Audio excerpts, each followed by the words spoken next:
Well, let's talk about the election now. Donald Trump says one of his first acts, if he is reelected to a second term, would be, quote, to free those charged and convicted of crimes related to January 6th. Do you support that?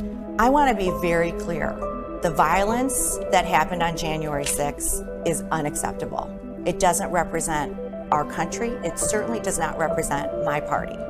We should not be attacking the Capitol. We should not be having violence. I said it that day. I put a statement out that day that this is not acceptable.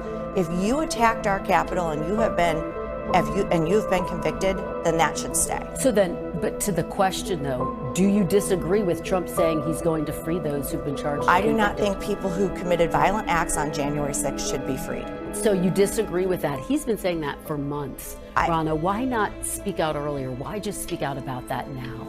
When you're the RNC chair, you kind of take one for the whole team, right? Now I get to be a little bit more myself, right? This is what I believe. I don't think violence should be in our political discourse, Republican or Democrat. Yeah, blah, blah, blah, blah. She did everything she could to rebrand herself as acceptable to the legacy media, channeling her inner liberal, and yet they still stabbed her in the back. We're going to see the latest on the firing of ex-RNC chairperson Ronna McDaniel and what it all means for the totally tattered, ridiculous reputation of the liberal legacy media. You're not going to want to miss this.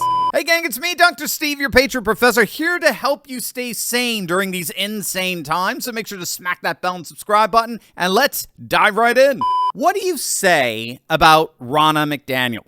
After a disastrous tenure as head of the RNC, where her utter cluelessness lost election after election for Republicans, she got a gig over at NBC and did her best to memorize and spout off faithfully predictable, old-tired Democrat talking points. But the so-called talent over at MSNBC would not have it. Immediately, Chuck Todd, the failure of Meet the Depressed, as the immortal Rush Limbaugh used to call it, he went scorched earth on McDaniel. Dive right in. What were your takeaways? Look, let me deal with the elephant in the room. Yeah. I think our bosses owe you an apology for putting you in this situation, because I don't know what to believe. She is now a paid contributor by NBC News. So I have no idea whether any answer she gave to you was because she didn't want to mess up her contract. She wants us to believe that she was speaking for the RNC when the RNC was paying for her. So she has credibility issues that she still has to deal with. Yeah. Is she speaking for herself, or is she speaking on behalf of who's paying her? Once at the RNC, she did say that, hey, I'm speaking for the party. I get that. That's part of the job. So what about here? So with the hiring of McDaniel, Chuck Todd now is concerned about the truth. How on earth can we trust this person who's getting a paycheck in accordance with what she says?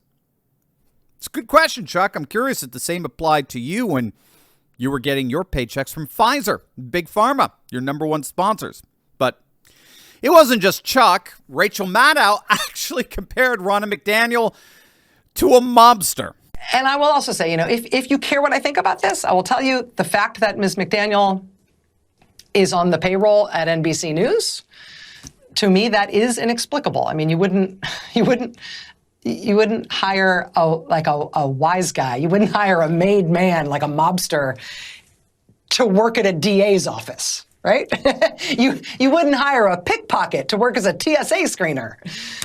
And so I find the decision to put her on the payroll inexplicable. And it just went on and on and on from there. We got it from Joe. We got it from Mika. I mean, the meltdown from the so-called talent was utterly hilarious. And so needless to say, NBC executives, being the defenders of truth and objectivity in journalism, fired her. They freaking fired her.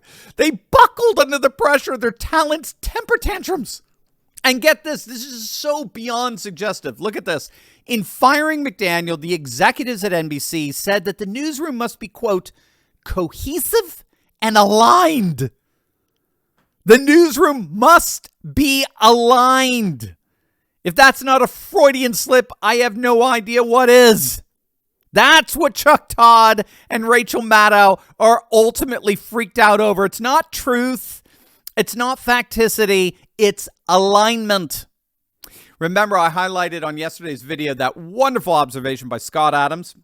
He pointed out that they were all having a meltdown precisely because yet another one of their pathetic hoaxes got exposed by virtue of McDaniel's hiring. Quote, what you're seeing is MSNBC management being clear-eyed about who MSNBC are, propagandists, while their on-air hosts are being humiliated in cognitive dissonance in front of us because they thought they were the good guys. In other words, the NBC bosses have, by their hiring Ronna McDaniel, the NBC bosses admitted that they don't buy their own network's lies about January 6th. They believe the former RNC spokesperson to be a legitimate political analyst, not a co-participant in an insurrection. That's what this meltdown ultimately was about by their so-called talent. They got exposed in another hoax, and they freaked out over it. Oh, and by the way, to add insult to injury for Ronna, she also got dropped by her talent agency. just 30 days, after 30 days or so. I mean, again, look, you learn all your liberal talking points and you still get stabbed in the back. So things aren't looking so good for Ronna post-RNC. President Trump couldn't help but troll her, along with the pathetic petulance over at MSNBC. He took to Truth Social and wrote, quote, wow, Ronna McDaniel got fired by fake news NBC. She only lasted 2 days, and this after McDaniel went out of her way to say what they wanted to hear. It leaves her in a very strange place. It's called Never Never Land, and it's not a place you want to be. These radical left lunatics are crazy, and the top people at NBC are weak. They were broke and embarrassed by low ratings, highly overpaid, quote, talent. Bring back free and fair press. Make America great again. And of course, that's what we're all about here on this channel each and every day. That's what we're trying to do. Restore the freedom of information to you and make America great again together. And that's obviously what the vast majority of the population wants, because we've got a new poll out on the trustworthiness of the legacy media. And let's just say, it's devastating. Gang, as you know, we look out for each other here on this channel. Your safety and your security is our #1 priority. So if you have not yet secured the deed to your home, you need to click on that link below right now and protect yourself and your loved ones. Gang, I was absolutely shocked when I found out how easy it is to access the deed to my house, and not just access it, but actually change it. The deed to your home is the only document that proves you own it. But the problem is that deeds on all of our homes, they're now online. So criminals are free to find your deed, forge your signature, refile as the new owner of your home, take out tons of loans using your home's equity, and then they stick you with all the debt. But that's where our good friends over at Home Title Lock come in. Gang, they're amazing. Home Title Lock gives you the peace of mind that the deed to your home is absolutely and completely protected 24/7. Click on that link below right now. Use promo code TurleyTalks. Now, all you got to do is just enter your address for your no-obligation home title scan to see if you've already been a victim of deed theft. It's a $100 value, absolutely, totally free just for you guys using promo code TurleyTalks. Gang, don't wait for the worst to happen, only to regret you didn't do something about it when you could have. Do what I've done. Do what countless patriots have done. Click on that link below right now and secure your home today. A new poll just came out that once again spells disaster for the legacy media. A survey conducted by Center Square Voters Voice found that barely 40% of the public considers the media in any way trustworthy, while a full 54% believe the media is completely untrustworthy. Now, that's actually a better result than the latest Gallup poll that found that only 32% of Americans trusted the legacy media, all Democrats, I'm sure.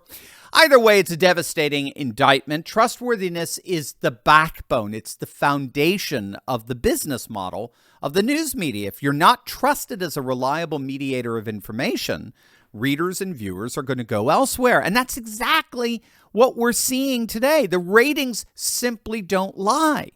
CNN's audience has plummeted 90% in the last 2 years. Even Fox, they've lost nearly half their audience since firing Tucker Carlson, the host of their #1 show, and we still don't know why they fired him.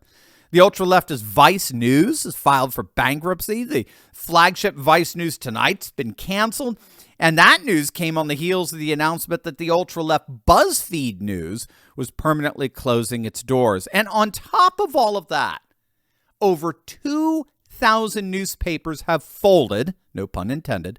They've folded over the last 15 years. You've heard that right. 2,000 newspapers have closed their doors permanently in just over the last decade. And of course, I mean, it's not just newspapers. It's the whole of the legacy media, the one-time mainstream media. They're all collapsing right before our very eyes. And already, commentators are pointing out that MSNBC did themselves no favors in ousting McDaniel. They only further underscored their reputation as rabidly partisan anti-Trump network that pushes pro-Democrat, pro-woke propaganda. And so in the end, in light of this pattern of the legacy media's demise, the irony here is that these NBC executives and their so-called talent may indeed end up finding themselves in the same unemployment line as Ronna McDaniel. Gang, have you always wanted to explore historical cities with a group of courageous patriots? Well, now is your chance to embark on an exclusive adventure with me, Dr. Steve, and other patriots like you as we set sail on the Mediterranean. You're invited to join us this August on Royal Caribbean's luxury liner, the Voyager of the Seas. You get to spend time with me and other like-minded patriots during live onboard classes as we dive into topics like the rising parallel economy, the culture wars, and how you can share my optimism in a conservative renewal. We'll discover enchanting architecture, timeless artistry, and breathtaking experiences as we adventure through Spain, France, and Italy. Enjoy incredible dining experiences, enriching education, and once-in-a-lifetime attractions each day of our journey. It'll be a summer you'll never forget. Join me and your fellow patriots August 5th to 12th, 2024 for this unparalleled adventure. If you want more information and want to take part in our last-minute pricing sale, my team is waiting to talk to you right now. There are only a handful of cabins left, so don't wait. Click on that link below or go to cruiseinfo.turleytalks.com to learn more. This is going to be absolutely an unforgettable trip, and I can't wait to spend it with you. Click on that link below right now.